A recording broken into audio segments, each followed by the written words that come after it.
Welcome back to my world of stocks.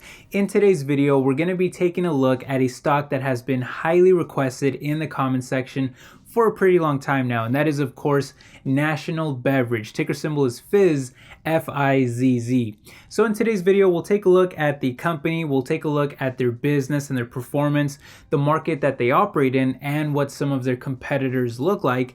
And of course, we will also take a look at the stock, and I'll give you a conclusion and let you know if I plan on buying Fizz stock anytime soon. So it should be a very fun video. I hope you guys enjoy this. Let's go ahead and start by taking a look at the company. Now, they're mostly famous for being the company behind one of the most popular sparkling waters out there called LaCroix. And I'm not sure if I'm pronouncing that wrong, but for the rest of this video, I'm going to be going with LaCroix. So forgive me if I'm pronouncing that wrong. Anyway, I actually do enjoy drinking that specific beverage myself. I have bought it on several occasions, although I've recently found other brands that I do like more, but we'll talk a little bit more about that later in the video when we cover their growing competition, which, by the way, you do want to stick around for because it is kind of a big deal. In any case, they do also own other brands like Shasta, for example, which is like the poor man's version of popular sodas, but LaCroix seems to be the heavy hitter. Now, I had some trouble finding a good source for the potential market size of sparkling waters, but in their annual report, Fizz mentioned that the US carbonated soft drink market is worth $82 billion, but I didn't find a specification for sparkling waters in specific. However, I did find this report from USA Today that was published last year, and they wrote about the high growth of sparkling waters versus the decline of carbonated drinks like sodas, probably due to the fact that people don't want to consume as much sugar anymore.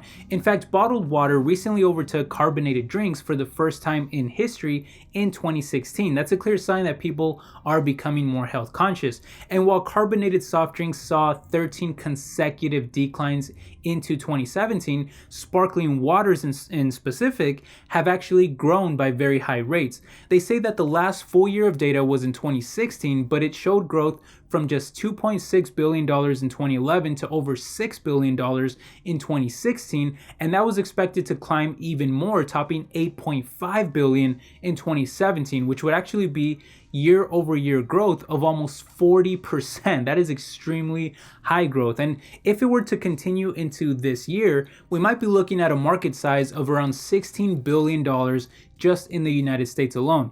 Even if we cut that growth in half to get a more conservative number, we'd still be north of $12 billion.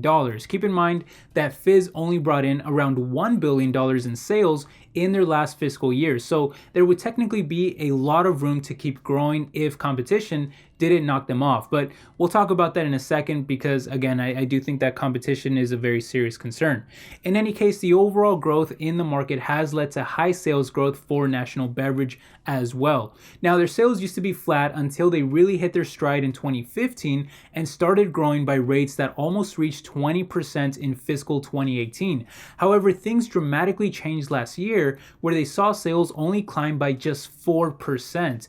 And now analysts are expecting things to get even worse as they estimate that sales will actually decrease by over 5% this year and only be flat the year after. So you're basically going from a situation where sales were soaring by almost 20% a year to now actually decreasing by a considerable amount this year.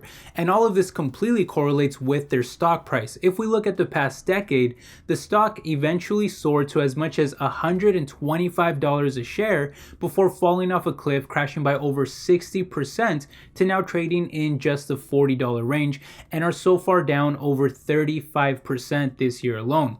This caused their valuation to drop as well, as their PE ratio has now reached some of its lowest levels in the past 5 years at around 17. But even at these levels, their forward PE ratio still sits at over 19, and to me that seems pretty expensive for a company that is no longer growing. Now, to be fair, Yahoo Finance gives them a PEG ratio, a price to earnings to growth ratio, of only 0.74, which does make the stock look cheap, as anything less than 1 is generally considered a good value for the PEG ratio. But this made me curious about what type of growth is expected from them over the next 5 years. And according to Yahoo Finance, they think that they're going to average EPS growth of over 25% over the next 5 years. And to me, that seems extremely optimistic considering that they're expected to drop by 18% this year and still be negative next year. I'm not sure how a company in the highly competitive beverage industry goes from negative EPS growth of almost 20% over the next 2 years and still manages to come out with a positive average of over 25% over 5 years. That seems very kind of overly optimistic to me. In any case, Wall Street seems to think that over the long term, this company will return to very high growth, but that ultimately leads us to the question of why has performance been so bad up until now, and why does Wall Street seem to think that all of these issues are just going to kind of magically disappear in the future? Well, in my opinion, I think a lot of the weaker performance has to do with an increase in competition. And what worries me is that I actually think that the competition is going to get worse in the future, not better. So let's take a look at the competition and see what all of that looks like. Okay, now some of the obvious big players in the sparkling water market are brands like Gerolsteiner, which by the way is my favorite non-flavored brand that in my opinion is also the healthiest option out there. But there's other brands too that also offer flavored options that compete more directly with something like LaCroix. Like for example, the very famous Pellegrino line or the Perrier drinks that are also available in cans, and that's one that I really enjoy drinking myself. I often buy those Perrier cans, which I also don't know if I'm pronouncing Perrier correctly, but I do enjoy their canned kind of flavored sparkling waters. But there's also a relatively new company called Spindrift that makes sparkling waters with real fruit juice and still manages to only have a few grams of sugar per can because they don't add any additional sugars. But that's still pretty impressive. Using real fruit juice and only have a few grams of sugar is pretty impressive to me. But there's also Bubbly, which is a pretty new one as well, and it's actually owned by the giant behemoth company called PepsiCo, which I'm sure you guys are familiar with. And then there's my personal favorite tasting brand called Sparkling Ice, which I also believe is fairly new as well. And the thing I like about Sparkling Ice is that they recently launched another version of their sparkling waters that also includes caffeine to give you a little extra kick. Now, I'm not really a fan of relying on any kind of supplement to get me through the day, but I have to admit that I've enjoyed drinking one of these whenever I pull an all-nighter, getting some work done, or just kind of editing a YouTube video. And I know that this sounds extremely like I'm sponsored by Sparkling Ice and I'm trying to sell you one of their drinks. I think it would be super awesome if I was sponsored by them, but I'm sad to say I do not have any single sponsor. I'm just not big enough.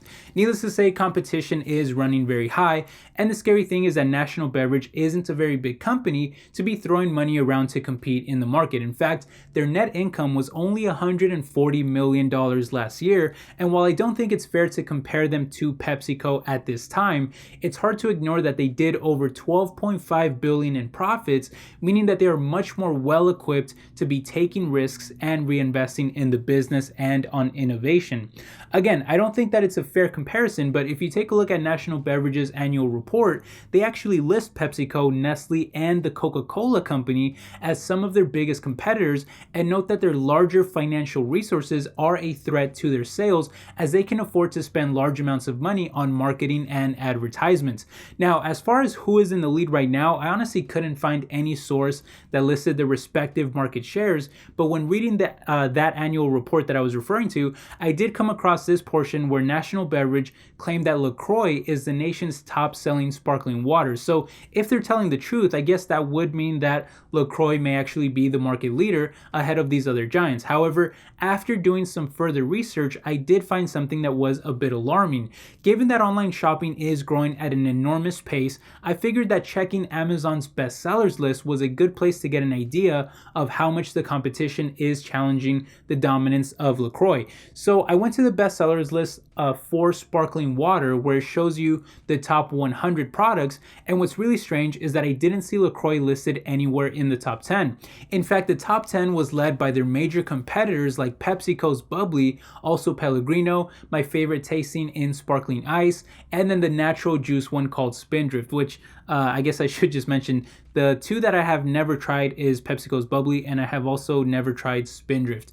But by the way, PepsiCo's Bubbly actually took 5 out of those top 10 spots, which is pretty impressive. It looks like Bubbly is really becoming very popular. So I gotta make sure to try them at some point. Anyway, the crazy thing is that not only was LaCroix not in the top 10, but I couldn't even find them mentioned until I counted all the way down to number 75. To be fair, there were several more listed from 75 to 100, like several more LaCroix products, but that's still really bad that they didn't even list until the 75th product on the list. And I actually saw several other brands listed before them that I've never even heard of myself. There was one from like Costco, there was like a bunch of different ones that I've never even heard of. By the way, these lists can change at any moment, and I don't want people to accuse me of lying in the comment section. So here's the two screenshots of the first 50 and then the second 50 in case you want to just kind of pause the video and double check it to make sure that I didn't miss anything. Now, one thing I will mention in LaCroix's defense is that National Beverage was recently sued for listing their ingredients as being natural when they allegedly contain synthetic ingredients.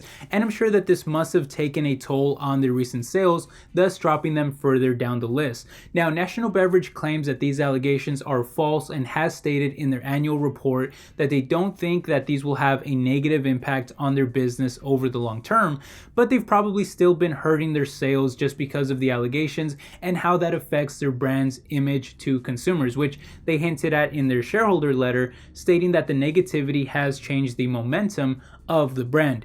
I mostly see this as a short-term issue, but it's still something worth keeping an eye on. In any case, National Beverage is at least trying to return to growth as they are pushing new marketing campaigns that include the use of tour buses, sampling experiences, media placements, and even social media campaigns involving influencers on Instagram.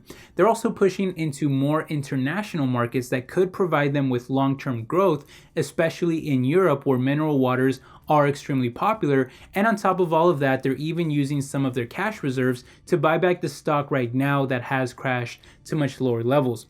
And speaking of cash, their balance sheet is actually pretty strong, as their cash alone can cover all of their liabilities combined, and both their current and total ratios are about 3 or higher, which is, very high. So that's definitely a solid balance sheet that will help them during these more difficult times. Still, this is not at all a company that I'm interested in investing in at this time. Now, don't get me wrong, I still think that there are many reasons to be bullish on National Beverage, given that they do operate in a market that is very high growth at a time when kind of the non-alcoholic beverage market has a lot of issues and they've been struggling lately. The sparkling water market has really been taking off, and this is where National Beverage generates the majority of their revenue. So they're definitely in a market that has a lot of potential, and because they're also expanding internationally, I think there's a lot of potential growth out there that they can tap into as long as they make the right moves and stay competitive. However, paying a forward P ratio of almost 20 for a company that isn't really growing right now and has a huge increase in competition from companies that have a lot of money behind them, that's not something that really seems worth it to me. I think that there are actually better companies out there that you would pay kind of a similar price for and get a much better reward to risk ratio. So again, it could actually turn out that National Beverage is a decent stock to invest in over the long term. I still like what they're doing, and there's not a lot to hate on them for, and the balance sheet is decent and other kinds of reasons. But when I look at the market, I actually don't think that they're going to be the top dog in that market in the future. I actually think Bubbly will probably take the top spot, and then positions number 2 and number 3 I think will probably go to Sparkling Ice and Spindrift if I had to just kind of make a guess, because in my opinion, they've been much more innovative, not just with their flavors, but also with kind of their formulas and what they're doing with their beverages. In my opinion, they've been much more innovative. So I really see them attracting a broader kind of audience, a wider kind of audience. And for those reasons, I think LaCroix kind of falls down the list. And that's kind of what we saw with the Amazon bestsellers list. But, that may not be fair at this time because of the whole lawsuit. So I really don't think that paints an accurate picture of what's really going on. But over the long term, I think that there's going to be a lot of competition. So a forward P ratio of 20 just seems too expensive to me. Again, it doesn't mean that the stock can't perform well in the future, but in terms of the risk reward ratio for the price, I just think that there's better stocks out there. Anyway, that's just my opinion. I'd love to hear your thoughts down below in the comment section, and I'll try to respond to as many as I can. Thank you so much for watching. It really means a lot to me. If you enjoyed the video, make sure you hit the like button. It really helps support the channel, and also consider hitting the little notification bell. I think that also really helps the channel a lot. You don't have to if it's something that bothers you, but if you don't mind, if you would consider that as well, I think that really helps the channel. Anyway, thank you again for watching, and I'll catch you guys in the next video. Take care. Bye-bye.